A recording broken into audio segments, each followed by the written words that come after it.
What is going on, guys? What is going on? Just want to give you another video. I'm getting a lot of inboxes, a lot of questions asking about the car. More specifically, well, why is it taking so long? Why'd you go this route? And some other stuff. So, this build is taking me a little over 3 years actually to get to where we're at right now. Originally, I had it at a really good friend of mine's shop, and he had another guy that was working for him started doing work on it. And I'll be honest with you guys, I did it to help promote his shop. I knew it would be a build that no one's really done before. And it was easier for me at the time because I was flying in and out of the country for my job. So it was a win-win. We'd come up with ideas. He'd send me an email or a text and pictures like, what do I think about this? Hey, what's your input on this? How do you want this routed? And I just wanted something different, With me traveling back and forth, I was under the impression that, the build was going well and we're on track. As you guys might know or might not know, before we got to tearing it apart for the turbo build, this car was actually a nitrous car. This car had a direct port nitrous system, fully custom made, and it ran great off that. I mean, it was a monster. And we wanted to do something different, so we went to the turbo route. So unfortunately, and I'm sorry if this video goes back and forth. I don't have anything written down. I'm just, speaking off the top. As I was gone and I was getting updates, and unfortunately, I'll say partner, for my buddy that owns the shop that was doing a lot of the fabrication, he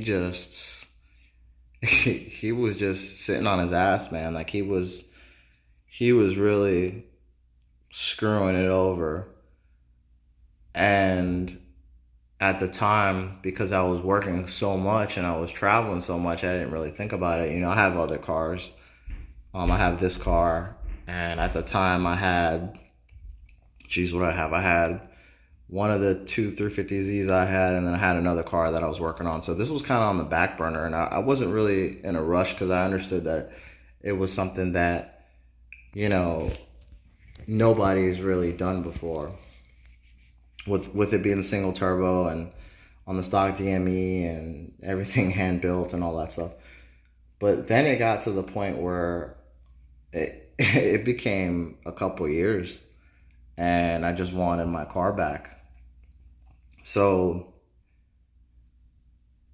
it got to, I'm not going to get into the extra details, but I finally got a different job where I didn't travel as much.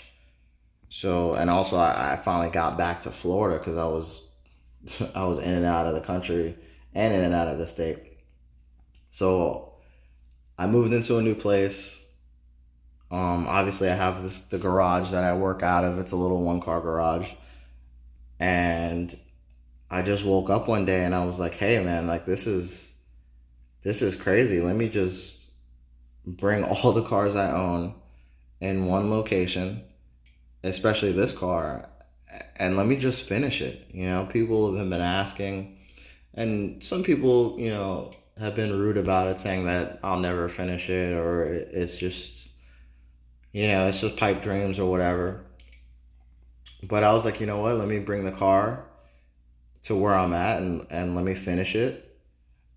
And yeah, let me just enjoy it and shut people up and all that stuff. So that's kind of what made the progressive push this year.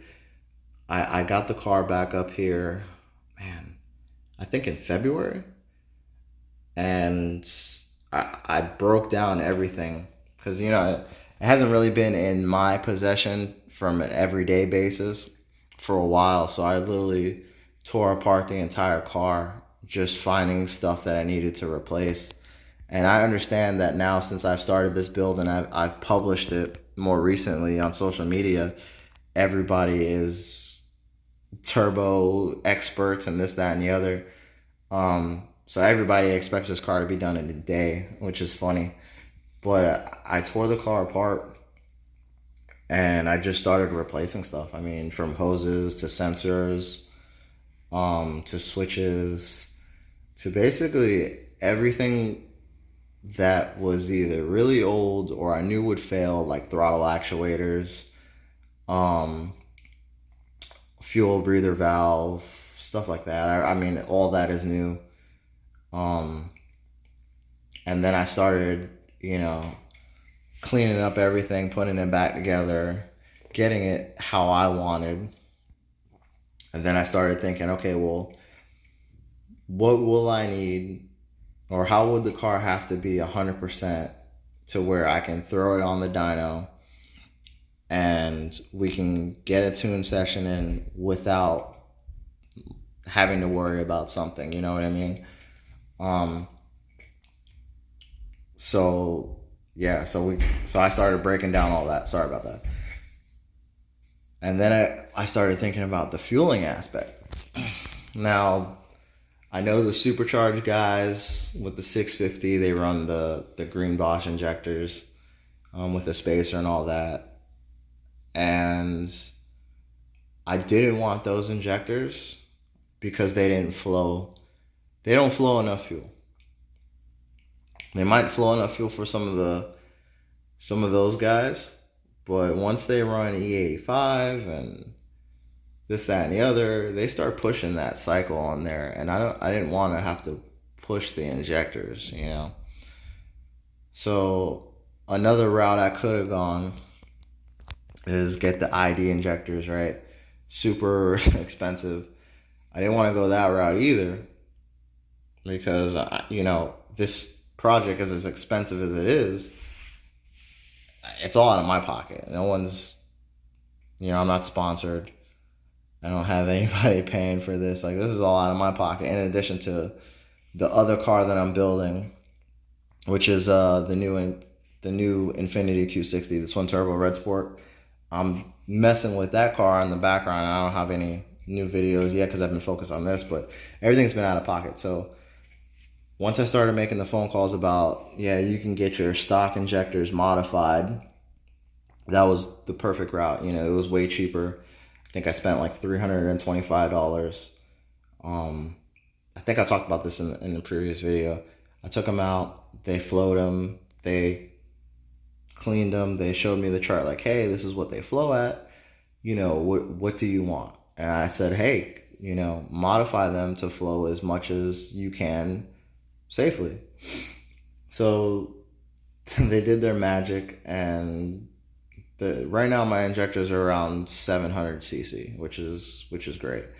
The water methanol kit is on there too. I ran that kit with when I had the nitrous set up, so it was great. So anyway, everything else is really done on the car. The only thing it's funny, I have to swap the modified injectors for a set of OEM non-modified ones just so I can get it started. So when we do take it to get tuned, well, when I put it on a trailer to get tuned, they can start it and take it on and off the trailer and all that stuff, right? All that is done. The only thing that we're missing is next month this car is going to another shop, a local BMW shop, and they're just going to do the rod bearings. They're going to do the rod bearings and my motor mounts. Car's going to come back here. After that, I'll probably install the auxiliary fuel pump from Fuel It. And then we're going to source a hood. After that, I just have to hit up the shop that I'm sending it to get tuned, which I'm going to keep, I'll let you guys know what shop one day, but not today. That's another thing. Everyone was telling me, oh, this person can tune it, that person can tune it. So I'll be real with you guys. All the quote unquote BMW aficionados, they all turn me down, right? So there's a big shop, which I won't name, that I'm sure you guys know, that has experience, I'll say, in tuning turbo setup. Yeah, those guys basically gave me a big FU. They basically told me, listen, if you're not buying our $20,000+ kit, like, we don't even want to talk to you. So I was like, all right, cool. I talked to a lot of other places as well, and some places didn't even call me back. I said, yeah, we'll get back with you. Some places were literally like, yeah, no. And, it's funny, you'd be surprised how many places there are quote unquote famous or E90X S65 tuners who literally are just, how do I say this? Are just experts in a canned tune, if you know what I mean. So just be careful out there. The guy I'm talking to that's going to tune my car, I mean, he gave me a heads up a couple years ago that he can do it. And he was honest, like, he's helped me with my build, this, that, and the other, so it's gonna get sent off to him. What else? Oh yeah, another thing. I get a lot of heat from the Supercharge guys. I have nothing against you guys. Like, your kits are awesome. You guys make great power. Like, there's some fast supercharged M3s out there. It just wasn't for me. Like, it just wasn't something I wanted to do. Even back when I was just full bolt-on NA. And, I was looking at supercharger kits originally, and I was like, yeah, that's pretty cool, But then I went nitrous, and everybody that I, asked about, either online or whatever, would just tell me that nitrous doesn't work on this car, which is stupid, right? Yeah, this motor is a little different, but it's at the end of the day, it's a motor. So to say that nitrous doesn't work on a car is just ridiculous. And then when I got the setup, I'll be honest with you, I was blowing doors off Supercharged guys like crazy. And I was blowing doors off cars that were like, made some good power. And the way I had it set up, you couldn't even tell it was a direct port kit. So that was really fun. And it was a really great time. If you do it right, nitrous is great. So yeah, so back to this build. I want to get this done just as much as everybody else wants me to get it done and wants to see what it makes and all that stuff.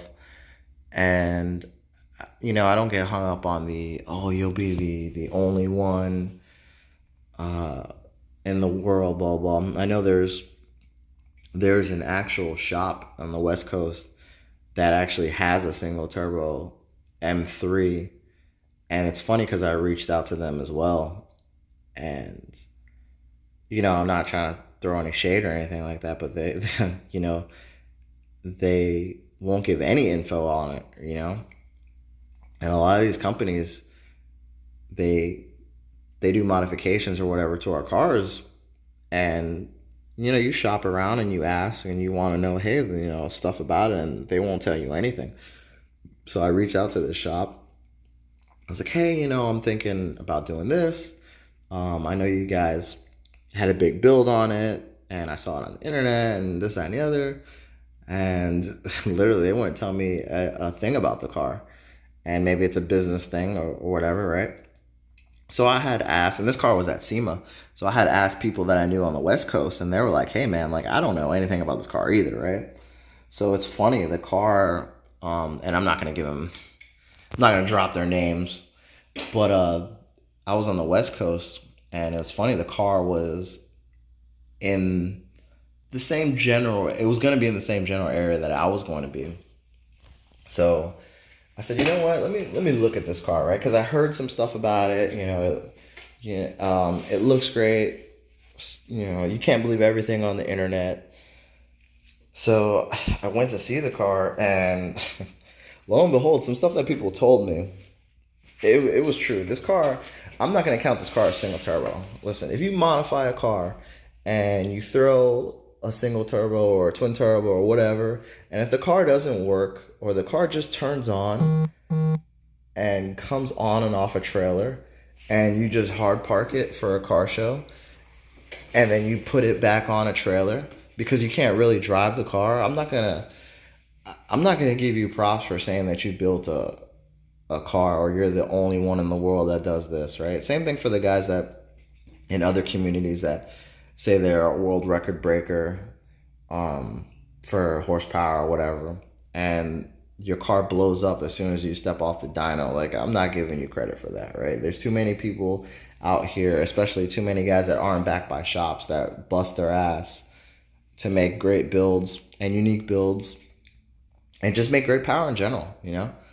And to say stuff like that, or to act cocky that you have the only whatever in the world, but your car doesn't even run is crazy. Or your car just goes on and off a trailer to be a show queen or whatever you want to call it. That's not right. So anyway, I understand this car is super dirty and everyone was killing me on the interior because my interior is not pristine. Listen, cleaning up this car, making this car look like no one's ate, like you can eat off of it, excuse me, or eat off the floor is the last thing. I need to make sure that mechanically this is right. I need to make sure that it makes good power, reliable power. Everyone is hitting me up on, hey, well, what power are you wanting to make? So I'll be honest with you guys right now, it's gonna run off wastegate, 6 psi, super safe. I'm throwing a shit ton of meth at it, 93 octane, 6 psi. Whatever those numbers get me, which it should be in the 600s, maybe 700s, you know, whatever those numbers get me safely is what I'm gonna go with for now. And I plan on getting the tune done right, driving the car on the regular, data logging, see how it runs, you know, because you know when you do stuff like this, shit's gonna break or something's gonna happen. So before I even push it, I want to run it for a while off that 6 psi, and then we'll bump it up. We'll bump it up slowly. We'll bump it up to 8, and then once we bump it up to 8 and it's running good on 8, at that time I'll probably start sourcing another motor to do the bottom end, just to do pistons, rods, and try to up the boost some more and see what we could really make. Maybe I'll upgrade the MEF system to direct port. I don't know, but that's way in the future. I think that's it, guys. You can follow me on Instagram, JetBlackM3. I post on there. I'll try to post more stuff for you guys. Once I get the OEM used injectors, I'm gonna try to start the car up again, get a better video, because of that startup before, if there was too much fuel going in the motor because of the modified ejectors. I was hoping maybe I can get lucky, but obviously didn't get lucky. It's got to get tuned for that. So we're gonna throw the OEM injectors that, if you're wondering what the OEMs flow at, around 240 cc, which is kind of nothing, but whatever. It's good enough for NA. So we're gonna pop those back in and start the car again, let it idle for a while. Yeah. Thanks, guys. Have a good day.